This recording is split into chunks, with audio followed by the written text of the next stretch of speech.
ఝాన్సీ అక్కకి.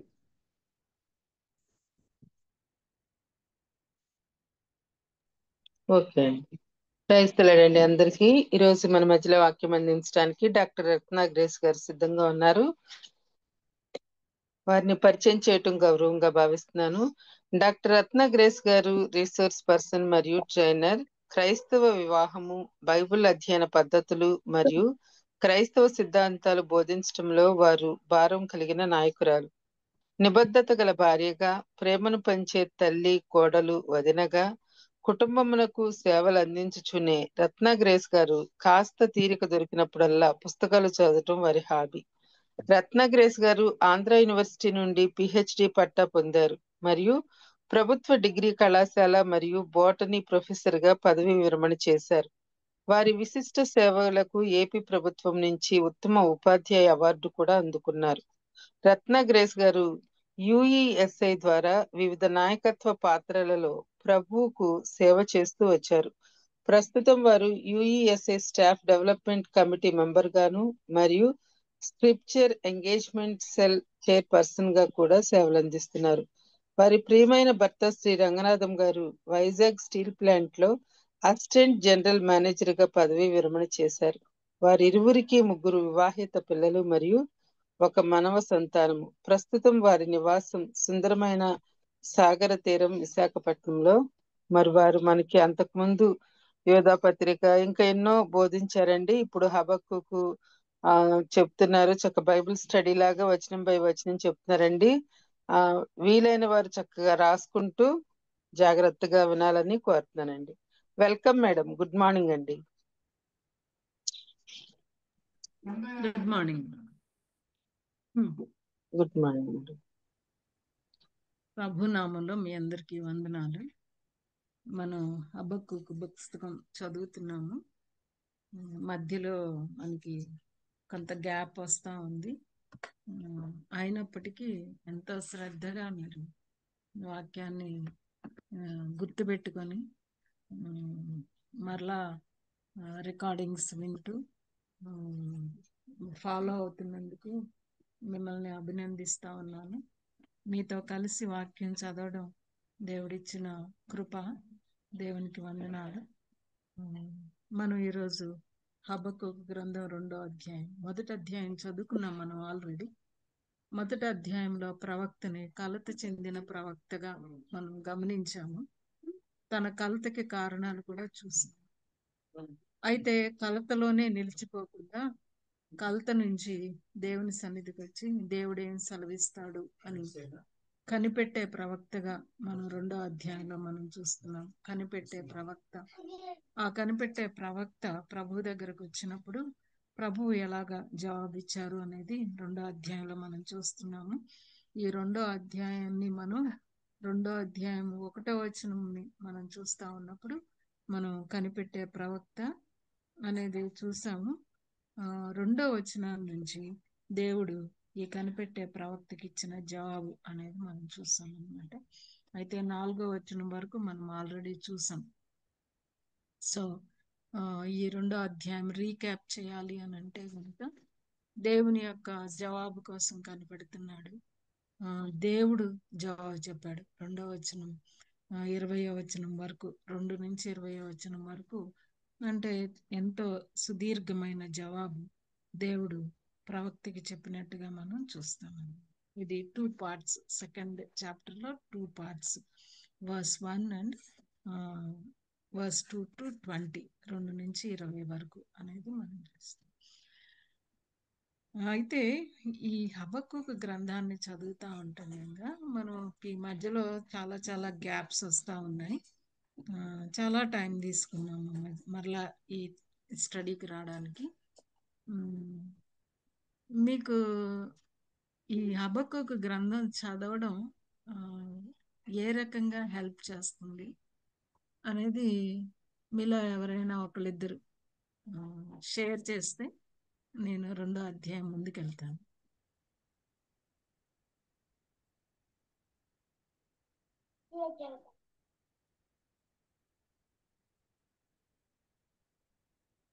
అవిశ్వాసంలో ఉన్న వారిని ఎంకరేజ్ చేస్తుంది బాగా. ఓకే అమ్మా, విశ్వాసంలో కొనసాగడం. సమంతి, థ్యాంక్ యూ. ఇంకొకళ్ళు.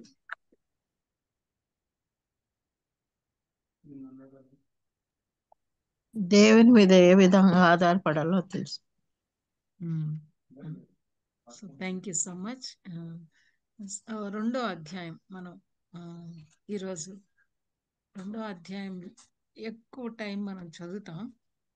అయితే ఈరోజు ముఖ్యంగా మనం ఆల్రెడీ చూసిన దాన్ని చూస్తే కనుక 2 నుంచి 20 వచనాలని వాన్ వెస్బీ గారు సమప్ చేశారనమాట ఈ బుక్లో. ఏమని సమప్ చేశారు అని అంటే గనక, హబక్కుకి రైట్ పర్స్పెక్టివ్ కావాలి దేని మీద, what God is doing in his world, దేవుని ప్రపంచంలో దేవుడు ఎలా పనిచేస్తున్నాడు అనే దాని గురించి ప్రవక్తకి సరైన అవగాహన ఉండాలి అని ఆయన వాన్ వెస్బీ చెప్పినట్టుగా మనం చూస్తాం. ఆ అవగాహన కోసం దేవుడు 2 సత్యాలని దేవుని గురించి ప్రవక్తకు ఎంతో నొక్కి వక్కాణించారనమాట. 2 సత్యాలని నొక్కి వక్కాణించారు. దేవుడు ఏంటి ఆ 2 సత్యాలు అంటే, నంబర్ 1, దేవుడు న్యాయవంతుడు. God is a just God. అది మనకి 2వ అధ్యాయం అంతా కూడా చదువుతా ఉంటే 5 O's అంటాం. మీకు 6వ వచనం నుంచి 20వ వచనం వరకు మనం చదివితే శ్రమ శ్రమ శ్రమ అనే మాట రిపీటెడ్గా కనబడుతుంది. ఆల్మోస్ట్ 7 times శ్రమ అనే మాట రిపీటెడ్గా కనబడుతుంది. సో దేవుడు ఏం చెప్తున్నాడు, న్యాయం ఎక్కడుంది అని అంటే గనక, నేను న్యాయం తీర్చే దేవుడిని, ఐఎమ్ జస్ట్ గాడ్ అని చెప్తున్నాడు అనమాట. ఏ రకంగా అని అంటే గనక, దేవుడు తన ప్రజల పట్ల శత్రువు చేసిన ఆ గొప్ప శ్రమను బట్టి వాళ్ళకి శ్రమ తీసుకొస్తాడు. ఎందుకంటే God hates pride, greed, selfishness, murder, drunkenness, lust and idolatry. దేవునికి అసహ్యమైనవి అన్నమాట. గర్వం, తర్వాత స్వార్థం, నరహత్య, తాగుబోతనం, లస్ట్, దురాశ, విగ్రహారాధన. అంటే వీటన్నిటిని, గర్వాన్ని విగ్రహారాధనని కూడా దేవుడు ఒక దాంట్లో పెట్టేశాడు అనమాట. గ్రీడ్ని కూడా తీసుకొచ్చి పెట్టాడు దేవుడు, సెల్ఫిష్నెస్ని కూడా తీసుకొచ్చి పెట్టాడు. అంటే చాలాసార్లు మనం గర్వాన్ని గురించి కానీ లేదా స్వార్థాన్ని గురించి కానీ అంత ఎక్కువ పట్టించుకోం. నేను నరహత్య చేయలేదు, నేను తాగట్లేదు, నేను విగ్రహారాధన చేయటం లేదు అన్న వాటిలతో మనం చాలా సంతోషపడిపోతాం. కానీ దేవుడు అవి మాత్రమే కాదు, గర్వం కూడా అని అన్నాడు అనమాట. సో దాన్ని కూడా నేను జడ్జి చేస్తాను, తప్పకుండా జడ్జి చేస్తాను, తగిన కాలంలో చేస్తానన్నాడు. అంత మాత్రమే కాకుండా గాడ్ ఈజ్ ఫెయిత్ఫుల్ అని 3 కీలక వచనాల్లో మనకి కనబడుతుంది. 4వ వచనం, 14వ వచనం, 20వ వచనం మనం చదివేటప్పుడు దేవుడు నమ్మదగిన దేవుడు అనే మాట మనకి పదే పదే కనబడుతుంది అనమాట. కాబట్టి ఏం చేయాలి అని అంటే గనక, ప్రవక్త దేవుని యొక్క ఈ 2 లక్షణాలు, ఆయన న్యాయవంతుడు, ఆయన నమ్మదగిన వాడు కాబట్టి దేవుడు చేసే కార్యాలు ఈ ప్రపంచంలో ఆయన మరి మేలు కోసమే చేస్తాడు, మంచి కోసమే చేస్తాడు. ఆయన సావరిన్ గాడ్ కాబట్టి ఆయన వైపు చూసి భవిష్యత్తు కోసం ఆయన మీద ఆధారపడవచ్చు అనేది ఈ పుస్తకంలో మనం చూస్తాం. అయితే ఈరోజు 5వ వచనం మనం చూద్దాం.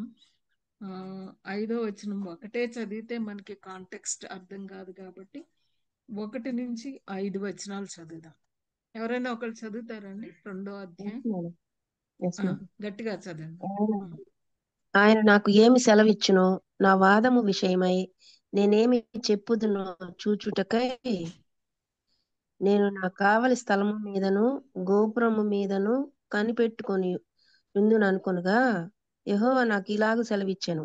చదువువాడు పరుగెత్తుచు చదువ వీలగునట్లు నీవు ఆ దర్శన విషయమును పలక మీద స్పష్టముగా వ్రాయుము. ఆ దర్శన విషయము నిర్ణయ కాలమున జరుగును. సమాప్తమగుటకై ఆతురపడుచున్నది. అది తప్పక నెరవేరును. అది ఆలస్యముగా వచ్చినను దాని కొరకు కనిపెట్టుము. అది తప్పక జరుగును. జాగు చేయక వచ్చును. వారు యథార్థపరులు కాక తమలో తాము అతిశయపడుదురు. అయితే నీతిమంతుడు విశ్వాసము మూలముగా బ్రతుకును. మరియు ద్రాక్షారసము మోసకరము. తనను బట్టి అతిశయించువాడు నిలువడు. అట్టివాడు పాతాళమంత విశాలముగా ఆశపెట్టును. సకల జనములను వశపరుచుకొనును. సకల జనులను సమకూర్చుకొనును. థ్యాంక్ యూ అమ్మా. సో 5వ వచనం మనం చూస్తే గనుక 5వ వచనంలో ఏమనుంది అంటే మరియు అని స్టార్ట్ చేస్తారు. మరియు అంటే it is connected to previous versus.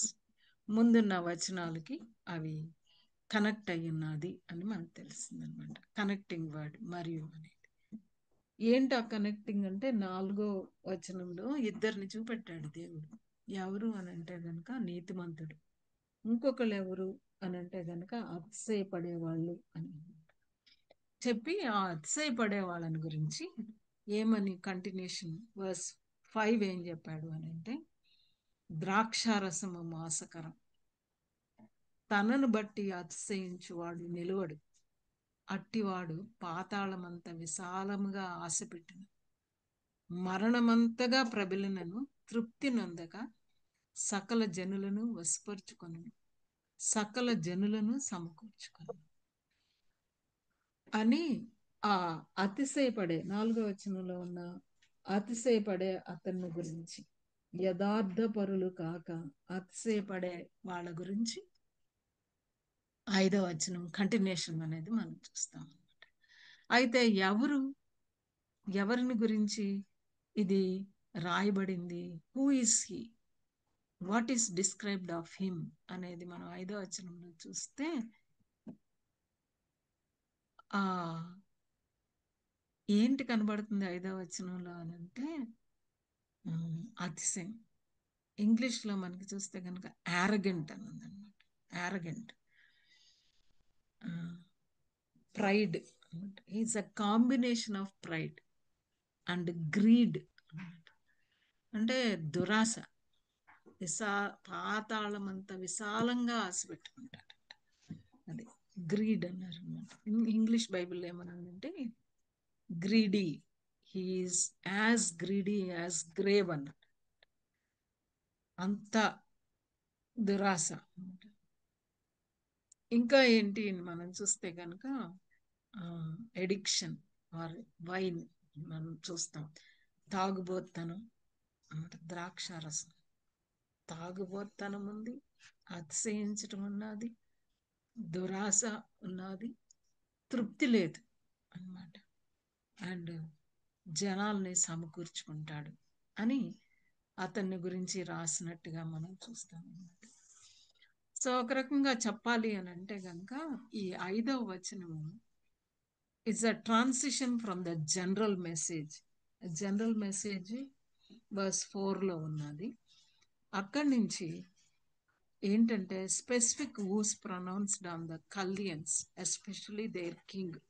6 నుంచి 19 వచనాల్లో మనం చూస్తే కనుక కల్దీల మీద దేవుడు పలికిన ఆ యొక్క శ్రమలు అనేవి మనం చూస్తాము. ముఖ్యంగా వాళ్ళ యొక్క రాజును గురించి మాట్లాడినట్టుగా మనం చూస్తామన్నమాట. ఒక రకంగా ఒక జనరల్ మెసేజ్లో నుంచి స్పెసిఫిక్ మెసేజ్కి తీసుకెళ్తున్నట్టుగా దేవుడు ఆ ప్రవక్తని మనం చూస్తామన్నమాట. అయితే ఇక్కడ ఇమ్మీడియట్గా ఎవరికి అప్లై చేయబడుతుంది అని అంటే కనుక అది బాబిలోనియన్స్, బబులోని వాళ్ళు. ఎందుకు అని అంటే అడిగాడు ప్రవక్త 5వ వచనం 11 వరకు దేవుడు వాళ్ళను వాడుకుని మిమ్మల్ని డిసిప్లిన్ చేస్తాను.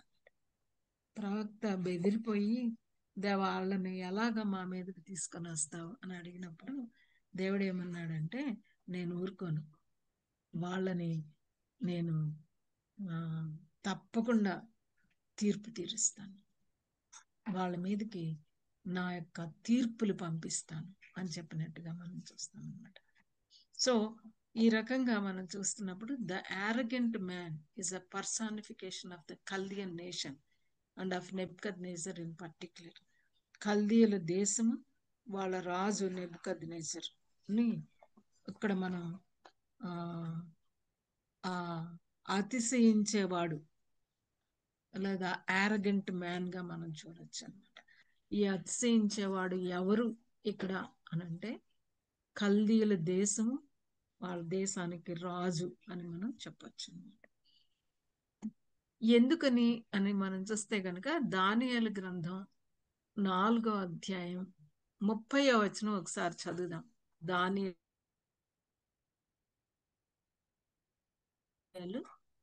4:30వ వచనం చదువుతారమ్మా? Yes ma'am.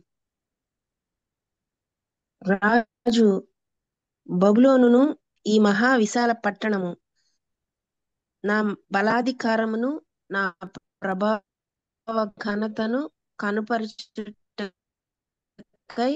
నా రాజధాని నగరముగా నేను కట్టించినది కాదా అని తనలో తాను అనుకొనెను. ఆమేన్. ఏమనుకుంటున్నాడు అతను గురించి, తన గురించి ఏమనుకుంటున్నాడు? తన సామ్రాజ్యాన్ని గురించి ఏమనుకుంటున్నాడు? ఏమనుకుంటున్నాడండి?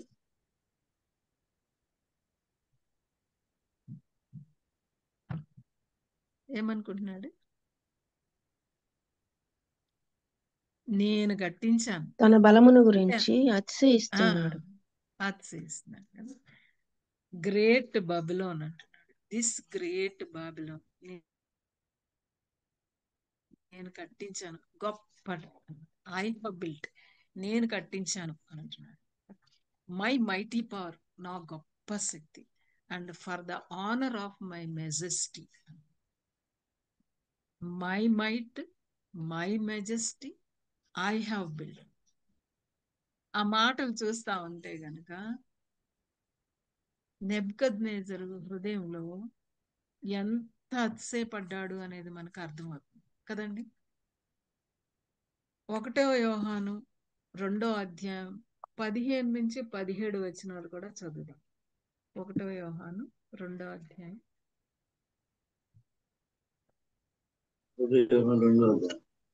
ఈ లోకమునైనను లోకములో ఉన్న వాటినైనను ప్రేమింపకుడి. ఎవడైనను లోకమును ప్రేమించిన ఎడల తండ్రి ప్రేమ వానిలో నుండదు. లోకములో ఉన్నదంతయు అనగా శరీరాశయు, నేత్రాశయు, జీవపు డంబమును తండ్రి వలన పుట్టినవి కావు. అవి లోక సంబంధమైనవే. లోకమును దాని ఆశయు గతించిపోతున్నవి. కానీ దేవుని చిత్తమును జరిగించువాడు నిరంతరమును నిలుచును. ఆమేన్. లోకమును దాని ఆశ గతించిపోయే వాటి కోసం ఎంత అదిరిపాటో,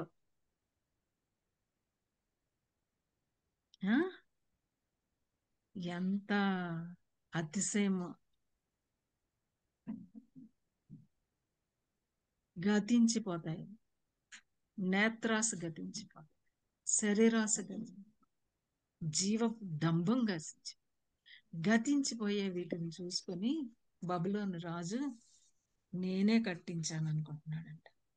సో కాబట్టి అతిశయించువాడు అన్నప్పుడు హబక్కూకు దానియేలు గ్రంథంలో మనకి నెబుకద్నెజరు ఎంత బాగా తనను తాను గొప్ప చేసుకున్నాడు, అతిశయించాడు.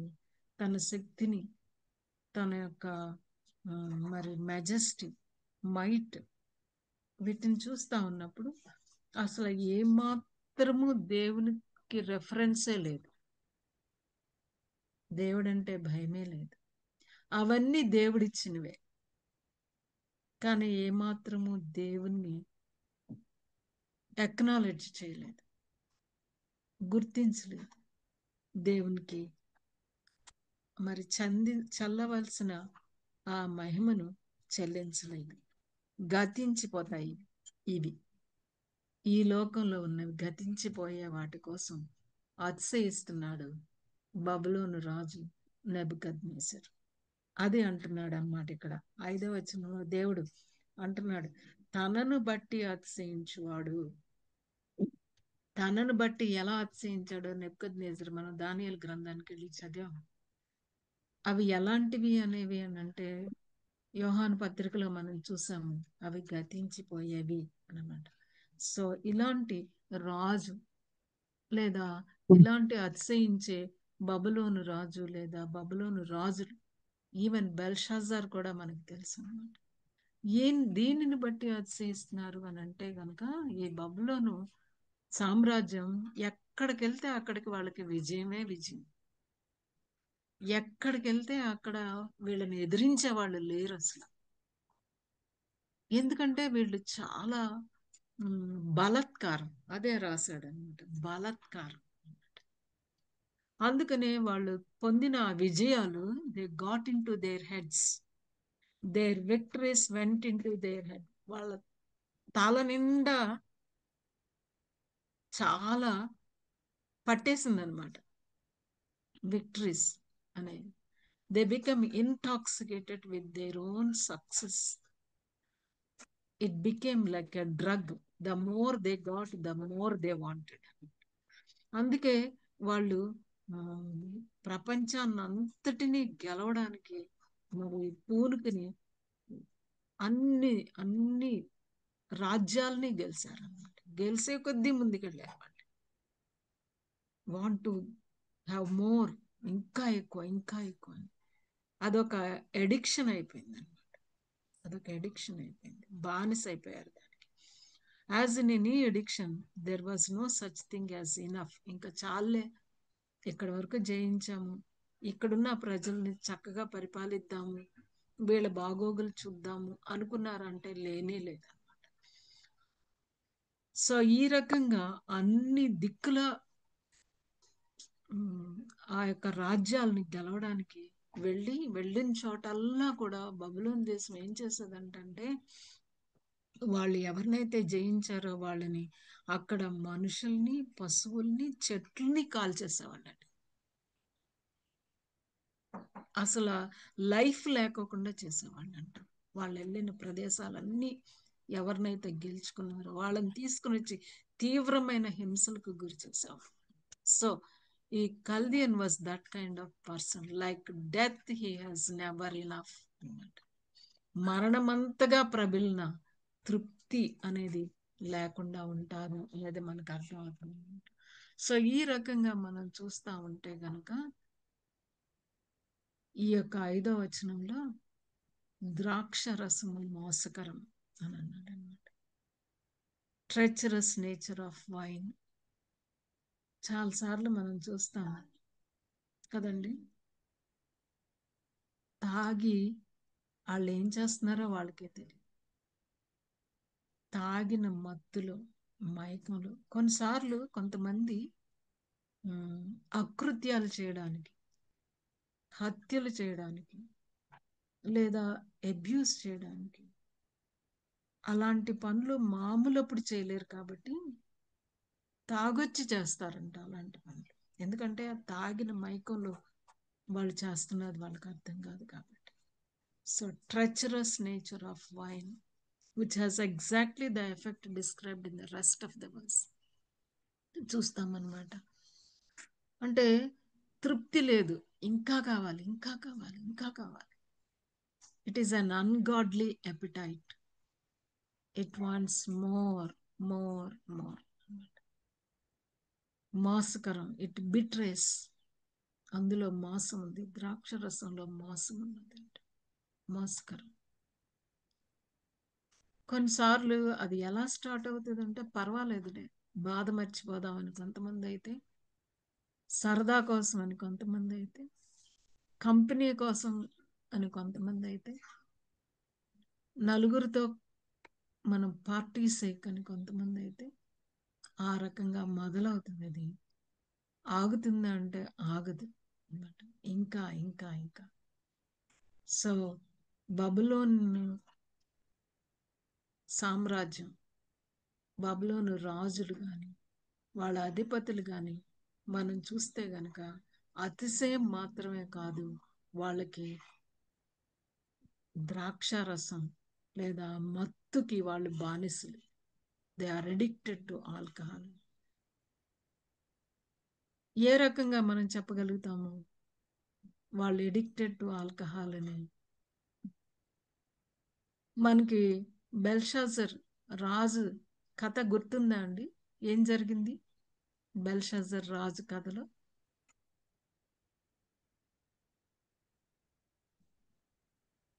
దానియేలు గ్రంథంలో ఉంటుంది కదా.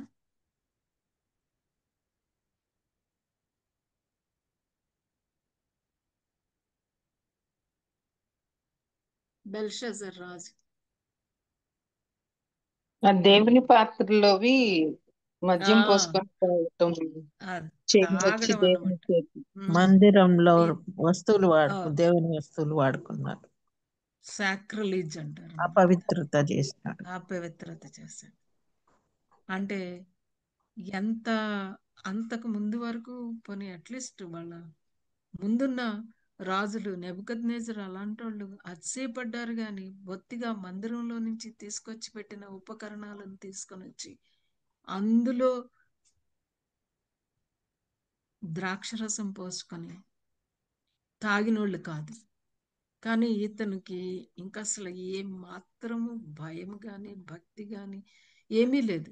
ఎందుకంటే దానియేలు వచ్చి మాట్లాడేటప్పుడు చెప్తాడనమాట, మీ ముందు నెబుకద్నెజర్కి దేవుడు ఏ రకమైనగా తనని స్పృహలోనికి తీసుకొని వచ్చాడు, తన అతిశయాన్ని అలాగే తీసివేసి దేవుని తెలుసుకునేలా చేశాడు. అది కూడా తెలుసుకుని నువ్వు పాఠం నేర్చుకోలేదు.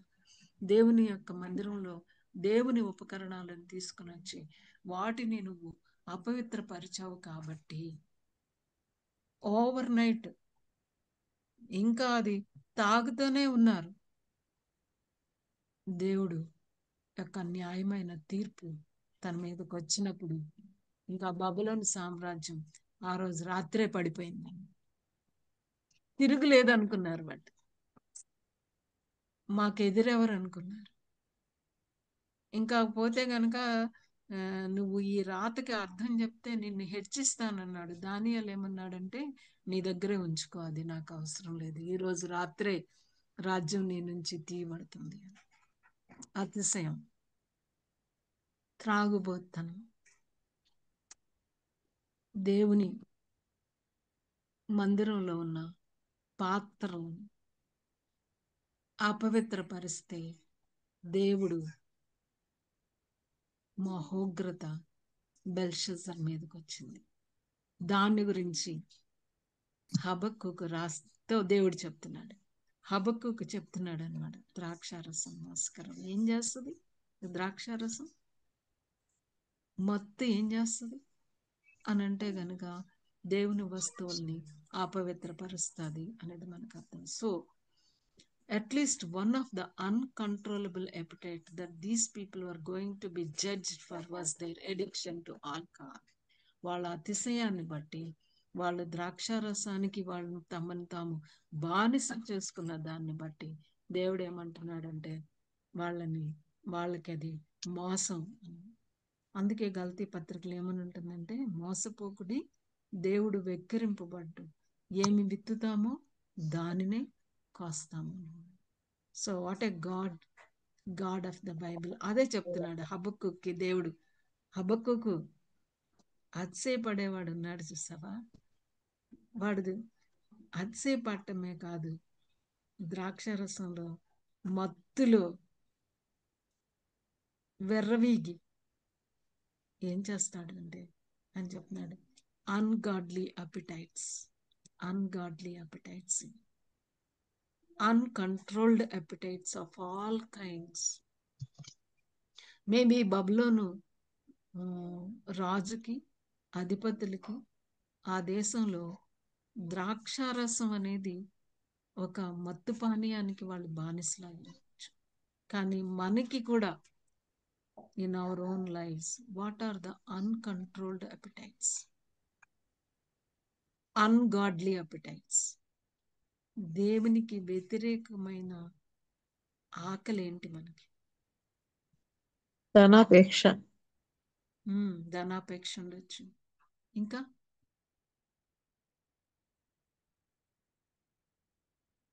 ఏముండొచ్చు?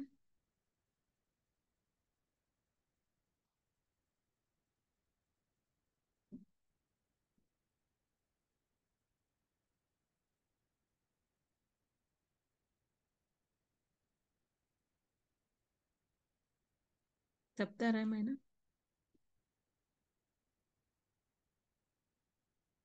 అన్గాడ్లీ అపిటైట్స్, ధనాపేక్ష,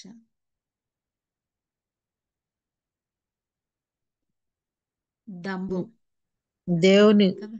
దేవుడు కాక మిగతా దేన్ని ప్రేమించడం, వేరే దాన్ని ప్రేమించడం కూడా అంతే. దేవుని స్థానంలో ఏది పెట్టినా సరే అది అన్గాడ్లీ అపిటైట్ గా అవుతుంది. ధనాపేక్ష అవ్వచ్చు, చూసిందల్లా కావాలనుకోవడం అవ్వచ్చు కదా. సంసోన్ ఏమనుకున్నాడు? చూసిందల్లా కావాలనుకున్నాడు కదా.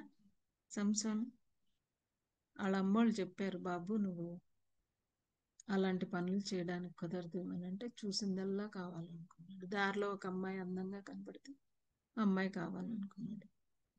ఏ కళ్ళతో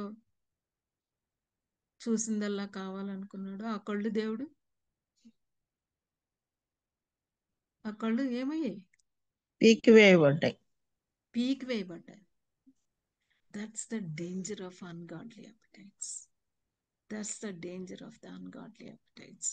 బెల్షాజర్ లైఫ్ మనకు ఒక లెసన్ అనమాట. బెల్షాజర్ లైఫ్ మనకు ఒక లెసన్. అప్పుడు దేవుని మందిరంలో ఉపకరణాలు, ఇప్పుడు దేవుని చేతిలో ఉపకరణాలు మనమే. మనం ప్రతి ఒక్కళ్ళమే ఆయన చేతిలో ఉపకరణాలు. అప్పుడు దేవుని మందిరం అంటే యెరూషలేములో ఉన్న మందిరం, ఇప్పుడు మనమే ఆయన మందిరం. ఆయన మనలో నివాసం ఉంటున్నాడు. అలాంటి మందిరాన్ని పాడు చేసుకుంటే, అన్గాడ్లీ అపిటైట్స్ పాడు చేసుకుంటే దేవుని యొక్క కోపానికి బెల్షాజర్ ఎలా గురయ్యాడో మనం కూడా అలా గురి అయ్యే ప్రమాదం తప్పకుండా. మన దేవుడి న్యాయవంతుడు, నీతిమంతుడు కాబట్టి ఎంతో నమ్మకంగా రావాల్సిన శిక్షని మన మీదకి తీసుకొచ్చే దేవుడు. నంబర్ 1 మనం ఏం చూస్తున్నామంటే ద్రాక్షారసం మోసకరం, అన్గాడ్లీ అపిటైట్. రెండోది మనం చూస్తున్నాం ఏంటంటే కనుక అతిశయించువాడు నిలవడు, arrogance, pride, boasting, never rest అని అన్నాను. Never rest.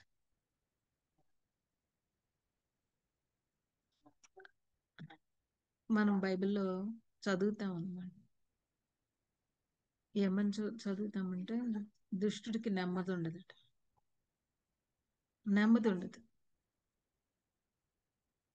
Arrogant people, self pride, boasting, గొప్పలు చెప్పుకోవడం, నెమ్మది ఉండదు. నెవర్ రెస్ట్, నిలవడు. నెవర్ ఎట్ రెస్ట్, ఏమాత్రం నెమ్మది లేదు అని మనం చూస్తాము. నిలవడు, నెమ్మది లేదు. అతిశయం, ఆశ. అతిశయం నుంచి మనం చూస్తా ఉంటే నెక్స్ట్ స్టెప్ దేవుడు ఏమంటున్నాడంటే కనుక పాతాళమంత విశాలంగా ఆశ పెట్టుకుంటాడు.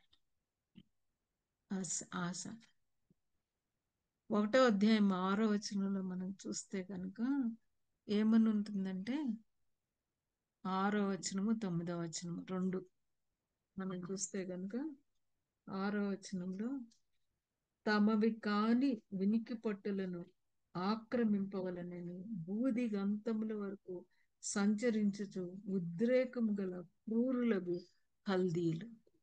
క్రూరులు తమ కాని వాటిని పట్టుకుని అనేది మనం చూస్తాం. 9వ వచనంలో చూడండి ఏమనుంది. 9వ వచనంలో వెనుక బలాత్కారం చూడకుండా చేయుట. బలాత్కారము చేయుటకై వారు వత్తురు. ఉమ్, ఇసుక రేణువులంత విస్తారముగా వారు జనులను చెరపట్టుకొందురు. అది జనులను చెరపడతారంట. 2వ అధ్యాయం 8వ వచనంలో మనం చూస్తే కనుక బబులోను గురించి దేవుడు ఏం చెప్తున్నాడు? 8వ వచనంలో బహు బహు జనముల జనుల ఆస్తిని నువ్వు కొల్లపెట్టి ఉన్నావు కనుక ఉమ్, శేషించిన జనులు దేశములకును పట్టణములకును వాటిలోని నివాసులకును నీవు చేసిన నరహత్యను బట్టి బలాత్కారమును బట్టి నిన్ను కొల్లపెట్టుదురు. ఆమేన్. అది దేవుడు ఎంత చక్కగా హబక్కుకి చెప్తున్నాడు అని అంటే గనక, హబక్కుకి వేసిన న్యాయం ఎక్కడా అని వేసిన దానికి దేవుడు ఏమని చెప్తున్నాడు అని అంటే గనక, ఇలాంటి వాళ్ళని నేను వీళ్ళ ఆశ ఎలాంటిది, వీళ్ళ అతిశయం ఎలాంటిది అని అంటే గనక దేవుడే చెప్పాడు. 6వ వచనంలో, 9వ వచనంలో, 2వ అధ్యాయం 8వ వచనంలో కూడా మనం చూస్తామన్నమాట.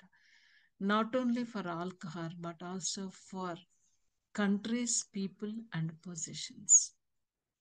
తమది కాని వాటిని పట్టుకోవాలని, ప్రజల్ని బలాత్కారంగా పట్టుకోవాలని, వాళ్ళను కొల్లగొట్టాలని, never ending appetite for more and more. ఈ రోజుల్లో క్రైస్తవులంగా చెప్పుకుంటున్నాం మనం, విశ్వాసులంగా చెప్పుకుంటున్నాం మనం, లేదా దేవుని సేవకులుగా చెప్పుకుంటున్నాం మనం. వీటికి అతీతమా? ఇలాంటి లక్షణాలకు అతీతమా అంటే కానే కాదు. మీరు ఆల్రెడీ చెప్పారు, ధనాపేక్ష అని. డబ్బు సంపాదన ఏ రకంగానైనా డబ్బు కోసం, ఆస్తి కోసం ఏదైనా చేస్తాం అన్నమాట. బలాత్కారం చేస్తాం, బెదిరిస్తాం, ఏదైనా చేస్తాం అన్నమాట. మోర్ కార్లు పిచ్చోళ్ళు ఉంటారు కొంతమంది. మోర్ సెక్స్, వివాహ వ్యవస్థలో దేవుడిచ్చిన భార్యతో సుఖపడటం, లేదా దేవుడిచ్చిన భార్యతో వివాహ వ్యవస్థలో బౌండరీలో దేవుని పరిధిలో ఉండటం లేదు. కామవాంఛలు, కామ వికారాలు. మోర్ క్లోత్స్, కొన్నిసార్లు కొంతమంది మనం నగలు తీసేస్తాం కానీ చాలా ఖరీదైన వస్త్రాలు వేసుకుంటాం. ఆడవాళ్ళకి ముఖ్యంగా మనకి కనిపించిన బట్టలన్నీ కొనుక్కోవాలనిపిస్తుంది. అనిపించిందల్లా చేసేయకూడదు, కనిపించిందల్లా ఆశపడకూడదు. ఇల్లు అంటే, స్థలాలంటే ఎంతో మక్కువ కొంతమందికి అయితే. కొంతమందికి ఏంటి, ఈ మధ్యకాలంలో మరి టీవీలు వచ్చాయి, సెల్ ఫోన్లు వచ్చాయి, డిజిటల్ వరల్డ్లో మోర్ ఛానల్స్. ఈ ఒక న్యూస్ ఛానల్ చూస్తే సరిపోదు మనకి, పొద్దస్తమానం అన్ని ఛానల్స్ చూస్తాం. కొంతమందికి పోర్నోగ్రఫీ ప్రాబ్లం ఉంటుంది. ఈ రకంగా మనం చూస్తూ ఉంటే గనక ఎంతో తృప్తి లేదు అనమాట. తృప్తి నొందక అతిశయము, ఆశ, అతని లక్షణాల గురించి దేవుడు చెప్తున్నట్టుగా మనం చూస్తామన్నమాట. తృప్తి నొందక, ungodly appetite is never satisfied.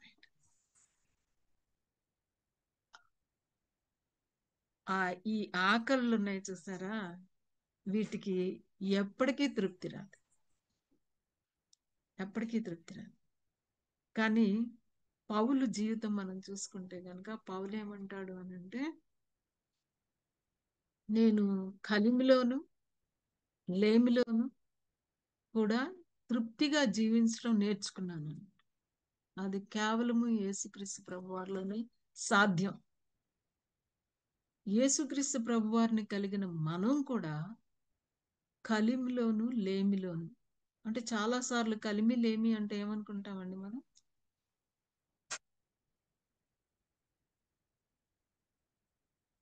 డబ్బులే కదా.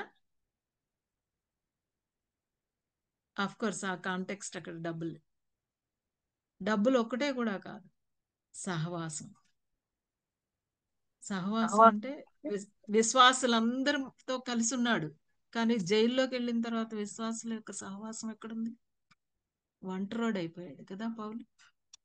సో ఒంటరితనంలోనూ సహవాసం ఉన్నప్పుడు నేను తృప్తి కంటెంట్ అనే మాట ఉంటుంది అనమాట. కంటెంట్, ఐ లర్న్ తృప్తి, సంతృప్తి కలిగి ఉండటం నేర్చుకున్నాను అన్నాడు. కొన్నిసార్లు అన్ని బాగా జరుగుతాయి, కొన్నిసార్లు ఏది బాగా జరగదు. In times of crisis, in times of comfort, రెండిట్లో కూడా సంతృప్తిగా ఉండటం నేర్చుకున్నాను. కానీ అన్గాడ్లీ ఎపిటైట్స్ ఉన్నాయి చూసారా, వాటికి ఎప్పటికీ కూడా తృప్తి అనేది, సంతృప్తి అనేది రాదు.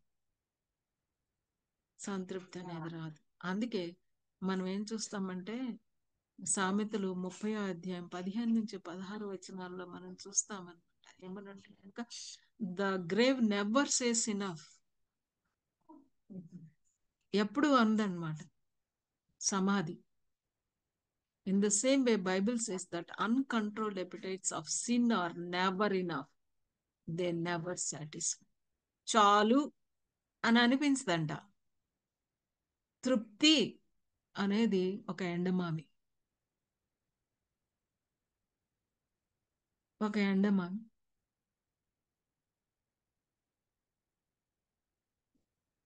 ఈ ఒక్కసారికి నాకు తృప్తి వచ్చేస్తుందేమో అనుకుంటే అబ్బే రాదు, మళ్ళా మళ్ళా మళ్ళా. పాపం ఎలాంటిది?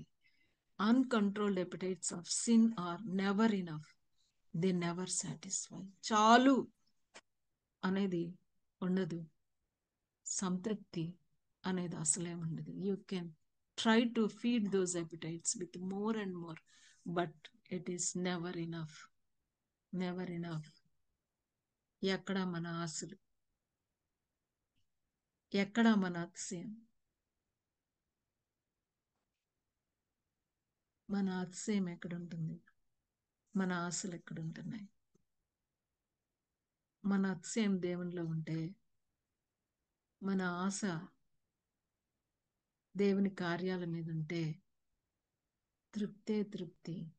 కానీ మన అతిశయం దేవునిలో లేకపోతే కనుక, మన ఆశ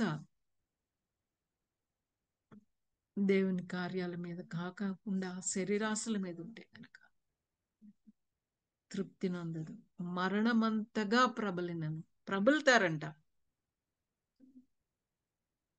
ప్రబలుతారు, కానీ తృప్తి మాత్రం ఉండదు అనేది మనం చూస్తామన్నమాట. అంత మాత్రమే కాదు, సకల జనములను వశపరుచుకును, సకల జనులను సమకూర్చుకును. He gathers himself all the nations. Power craving అన్నమాట, అధికార దాహం, అతిశయం, పాతాళమంత ఆశ, దురాశ. అది ఆశ కాదు, దురాశ, అధికార దాహం. He takes captive all the people to rule. అధికార దాహంతోనూ అందరినీ ఏలాలనే కోరిక. అందరు నా మాట వినాలి, నా మాట వినకపోతే వాళ్ళని నేను ఇబ్బంది పెడతాను. అందరికంటే ఎక్కువ అధికారం నాకే ఉండాలి, నెంబర్ 1 నేను ఉండాలి. Power craving and craving to rule, craving for power and rule అన్నమాట.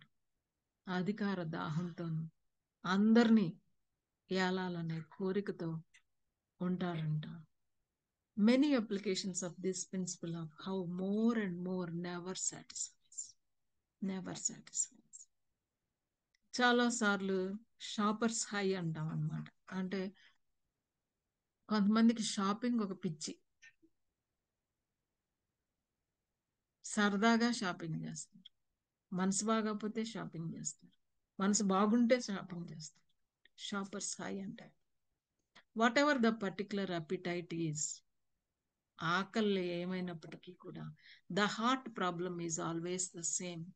హృదయం మోసకరమైనది అన్నాడు. ఘోరమైన వ్యాధి కలదు.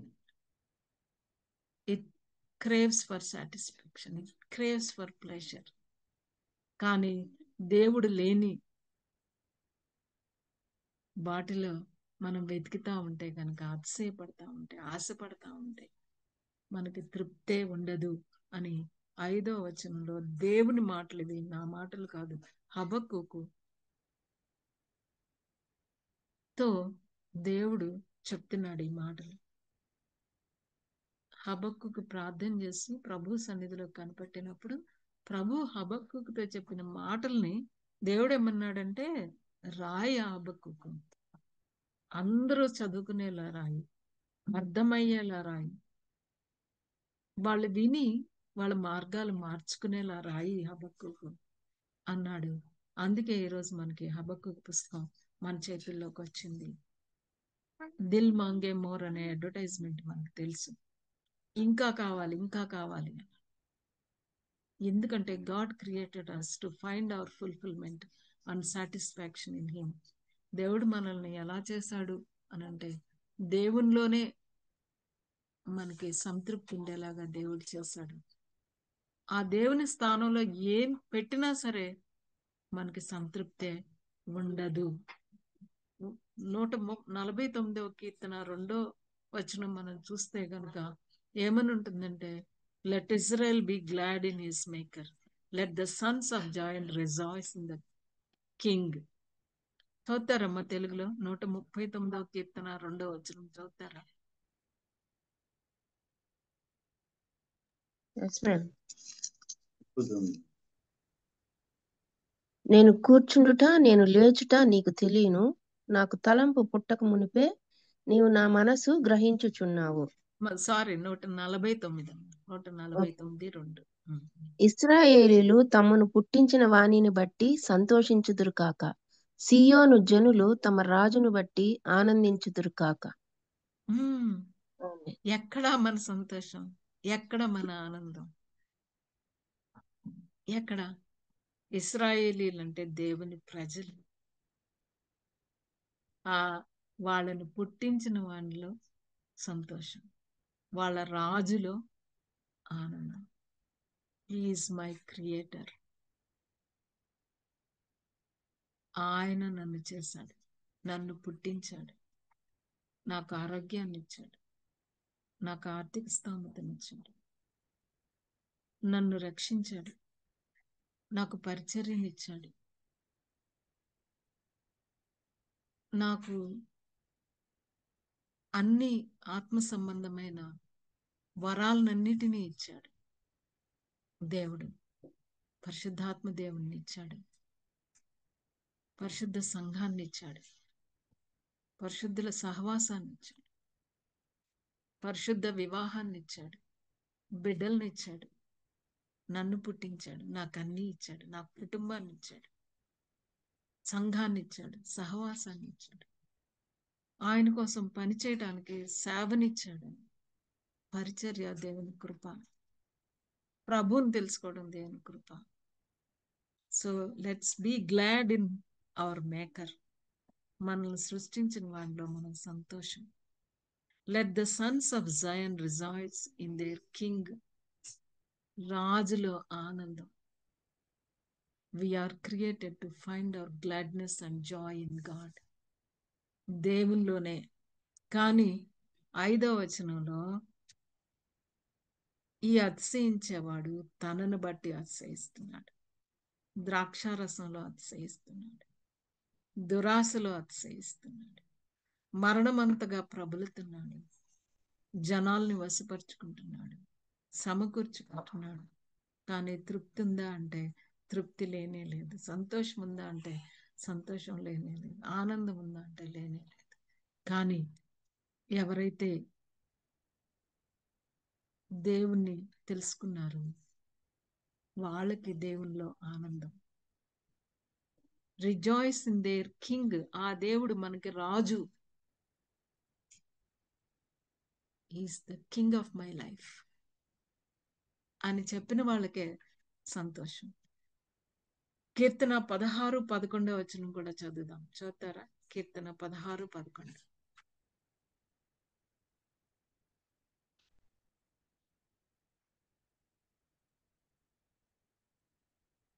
16:11. జీవ మార్గమును నీవు నాకు తెలియజేసేదు. నీ సన్నిధిని సంపూర్ణ సంతోషము కలదు. నీ కుడి చేతిలో నిత్యము సుఖములు కలవు. సంతోషం, సుఖము ఎక్కడ?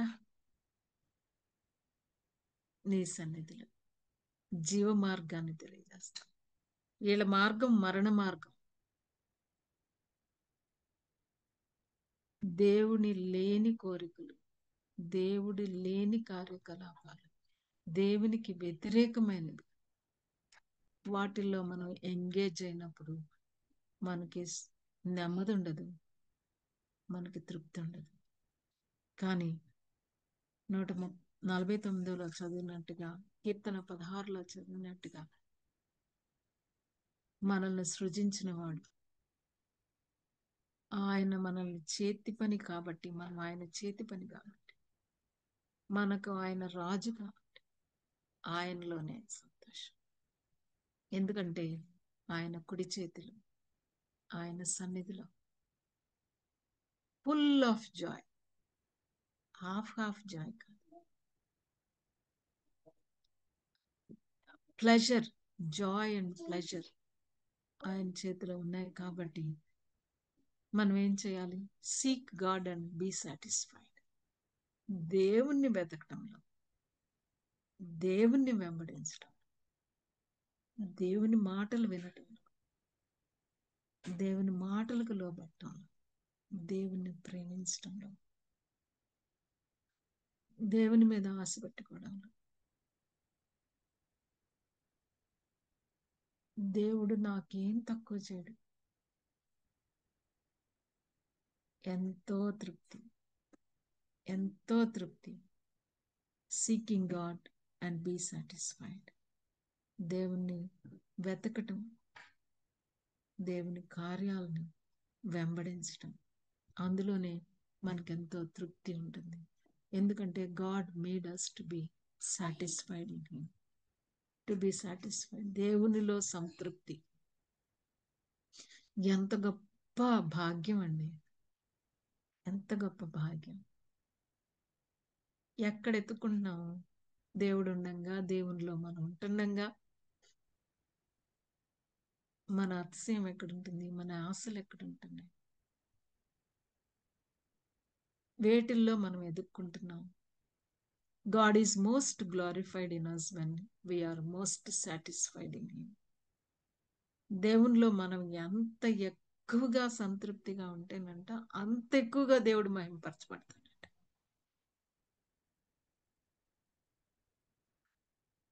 God alone, God alone.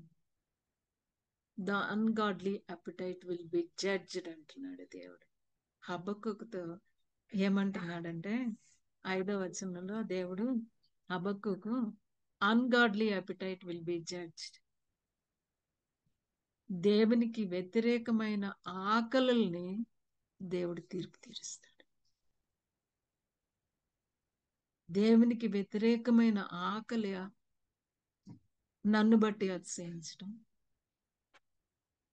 దురాశతో నలిగిపోవడం, ద్రాక్షారసం, ప్రజల్ని పవర్ కోసం, రూల్ కోసం ఆతరపడటం, ఇలాంటి వాటిని దేవుడు ఏం చేస్తాడు అని అంటే కనుక తీర్పు తీరుస్తాడు. ఆ తీర్పు ఎలా తీరుస్తాడు అన్నది మనకి 6వ వచనం నుంచి 20వ వచనం వరకు మనం చూస్తే కనుక 5 శ్రమల్ని దేవుడు చెప్పాడు అన్నమాట. అక్రమ సంపాదనకు శ్రమ అని 6 నుంచి 8వ వచనం వరకు చెప్పాడు. అమానవీయతకు శ్రమ అని 9 నుంచి 11 వచనాల వరకు చెప్పాడు. అధర్మానికి శ్రమ అని 12 నుంచి 14 వచనాలకు చెప్పాడు. మత్తుకు శ్రమ అని 15 నుంచి 17 వచనాలు చెప్పాడు. విగ్రహారాధనకు శ్రమ అని 18 నుంచి 20 వచనాలు. God declared his judgement on the Babylon. బబులోన్ మీద దేవుని యొక్క తీర్పుల్ని దేవుడు ఎంతో స్పష్టంగా, ఇంకా అప్పటికి బబులోన్ అసలు వచ్చి యోధాని చెరలోనికి తీసుకుని వెళ్ళలేదు. దేవుడు చెరలోకి తీసుకెళ్తానని చెప్పాడు. కంగారు పడుతున్న ప్రవక్తకి దేవుడు ఏం చెప్తున్నాడంటే, బబులోన్ని నేను వదిలిపెట్టను, ఆ బబులోన్ని నేను తీర్పు తీరుస్తాను అన్న దానికి 5 రకాల శ్రమలను గురించి 20వ వచనం వరకు మాట్లాడటం మనం చూస్తాము. 5వ వచనాన్ని మళ్ళీ చదువుకుందాం. ద్రాక్ష రసము మోసకరం, తనను బట్టి అతిశయించువాడు నిలువడు, అట్టివాడు పాతాళమంత విశాలముగా ఆశ పెట్టును, మరణమంతగా ప్రబలను తృప్తినందక సకల జనులను వశపరుచుకొను, సకల జనులను సమకూర్చుకొను. But when God is against, ఎంతమందిని సమకూర్చుకుంటే ఏంటి? ఈ ఉదయకాల సమయంలో is there some area in your life where you have an ungodly appetite? ఈ ఉదయకాల సమయంలో మన జీవితంలో మనకి దేవునికి వ్యతిరేకమైన కోరికలు, వాంఛలు, ఆకళ్ళు ఏమున్నాయో మనం ఐడెంటిఫై చేసుకుందాం. Are you trying to fill your life with something other than God? దేవునితో కాకుండా వేటితో మనల్ని మనం నింపుకుంటున్నామో మనల్ని పరిశీలించుకుందాం. Sometimes it may be a good thing or a person, but you are taking it too far. మన జీవితంలో కొన్నిసార్లు మంచిదై ఉండొచ్చు, మంచివన్నీ దైవికమైనవి కాకపోవచ్చు. మళ్ళా చెప్తున్నాను,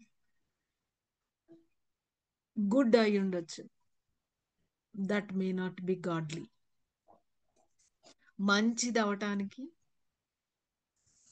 దైవికమైనవి అవటానికి తేడా ఉన్నది. there is a lot of difference. It may be good, may not be godly. So అది డిఫరెన్షియేట్ చేయగలగాలి మనం. ఇది మంచిదిగా కనపడింది. ఏది మంచిదిగా కనపడింది? ఏదైనా తోటలో తినటానికి మంచిదిగా కనపడింది, కళ్ళకి రమ్యంగా కనపడింది, తెలివినిచ్చేదిగా కనపడింది, వెరీ గుడ్ అన్నట్టుగా కనపడింది. But it is not godly, ఎందుకంటే దేవుడు దాన్ని ప్రొహిబిట్ చేశాడు.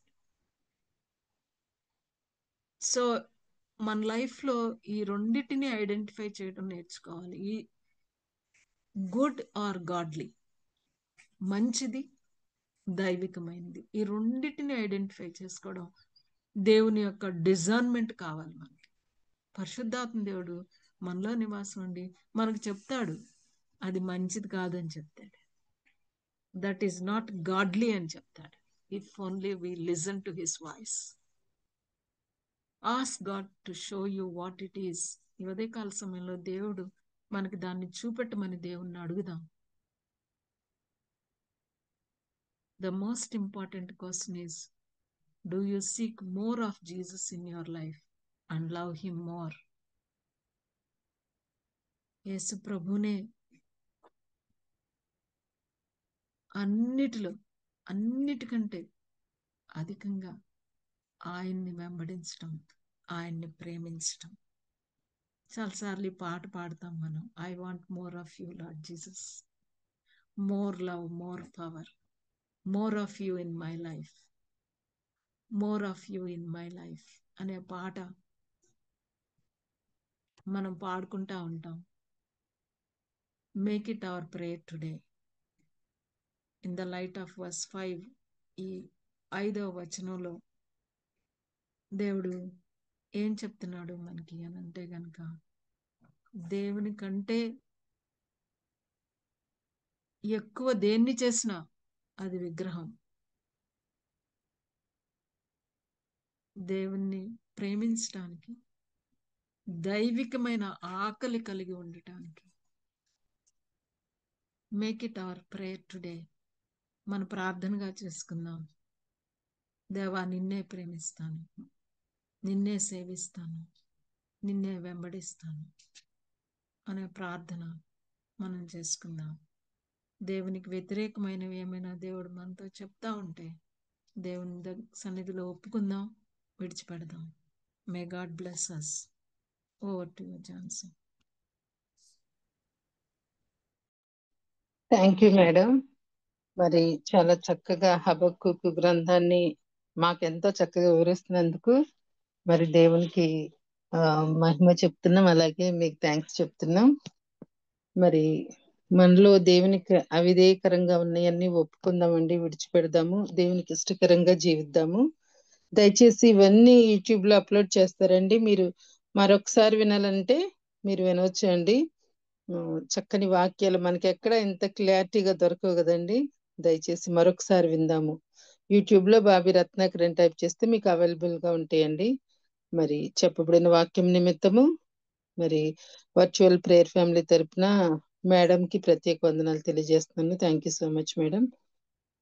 మన మధ్యలో ఉన్న రెవరెండ్ జామీ రవికుమార్ గారు ముగింపు ప్రార్థన, పరలోక ప్రార్థన ఆశీర్వాదం ఇవ్వాల్సిందిగా కోరుతున్నానండి. జామీ రవికుమార్ గారు లేనట్లయితే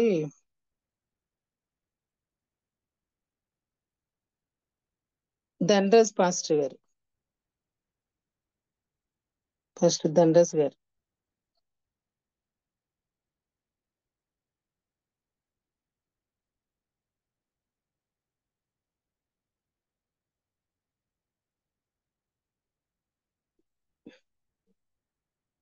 పాస్టర్ ధనరాజ్ గారు. ప్రైజ్ లేడమ్మా. ప్రైజ్ లేదు. ముగింపు ప్రార్థన చేయండి పాస్టర్ గారు. అలాగే. రామగలిగిన ప్రభావ, దయగలిగిన దేవా, స్తోత్రాలు తండ్రి. కలిగిన దేవా, మహోన్నతుగా, సర్వోన్నతుగా తండ్రి, మా జీవితాల్లో నువ్వు ఎంతో ఆలోచిస్తాం మా గురించి ఎంతో చింతించే దేవుడు తండ్రి. నీవు మహావ్యక్తుడు, ఎంతో ప్రేమ కలిగిన దేవుడు. నువ్వు పరిస్థితులు కాబట్టి మేము కూడా పరిస్థితులు ఉండాలని కోరుతున్న దేవుడు. ఈ భూమిని అక్కడ జీవితంలో మీకు ఆయేస్తావు తీసేయండి ప్రభావ. నీవే మా దేవుడు, మా రక్షకుడు. మమ్మల్ని ఒకసారి మరొకసారి మీ రక్షణలో కలిగి మీరు అక్కడ ఈ రోజు అయితే మమ్మల్ని శక్తిపరుస్తావుగా, మమ్మల్ని బలపరుచండి, మమ్మల్ని మీ స్వాధీనంలో ఉంచుకోండి ప్రభావ. మా కుటుంబాన్ని స్వాధీనించుకోండి. మమ్మల్ని నీవే మాతో ఉండే దేవుడు, మమ్మల్ని బలపరిచే దేవుడు తండ్రి, మా కోసం ఆలోచించే దేవుడు తండ్రి. ఒకసారి మీ రక్తం చక్క భద్రపరుచుకుని ఈ రక్తంలో కలిగిన మీ పరిస్థితి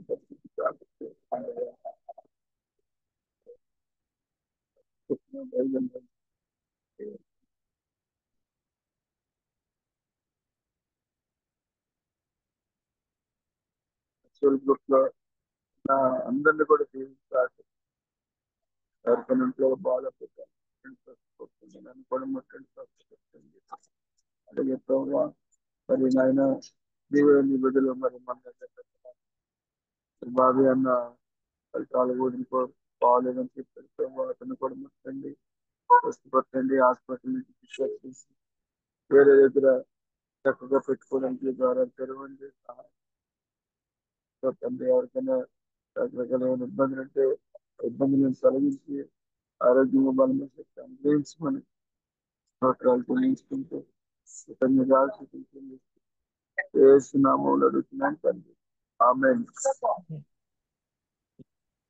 పరలోకమందున్న తండ్రి, నీ నామం పరిశుద్ధపరచబడును గాక, నీ రాజ్యం వచ్చును గాక, నీ చిత్తం పరలోకమందులాగో భూమి యందును గాక. మాకు కావలసిన అనుదిన ఆహారం నేడు మాకు దయచేయము. మా ఎడల అపరాధము చేయి వారిని క్షమించినట్లు మా అపరాధములను క్షమించుము. మా శోధనలోకి కీడు నుండి తప్పించుము. ఎందుకంటే రాజ్యం, శక్తి, మహిమ నిరంతరము నీదై ఉన్నది. ఆమేన్. మన తండ్రి అయిన దేవుని ప్రేమయు, ఆయన కుమారుడైన యేసుక్రీస్తు కృపయు, పరిశుద్ధాత్మ దేవుని అన్యోన్య సహవాసం మీరు ఆకలి వచ్చినంత వరకు నమ్మకమైన వారుగా పరిశుద్ధంగా జీవించగలిగే కృప ధన్యత వర్చువల్ గ్రూప్ లో ఉన్న వారందరికీ అనుగ్రహించును గాక. ఆమేన్. ఆమేన్. ఆమేన్. ఆమేన్. థ్యాంక్ యూ పాస్టర్ గారు. ప్రార్థించిన ధనరాజ్ గారికి, వాక్యం అందించిన మేడం రత్న గ్రేస్ గారికి ప్రత్యేక వందనాలు తెలియజేస్తూ జాయిన్ అయిన మీ అందరికి కూడా థ్యాంక్ యూ అండి. ముగించుకుందామండి. హ్యావ్ ఎ నైస్ డే అండి.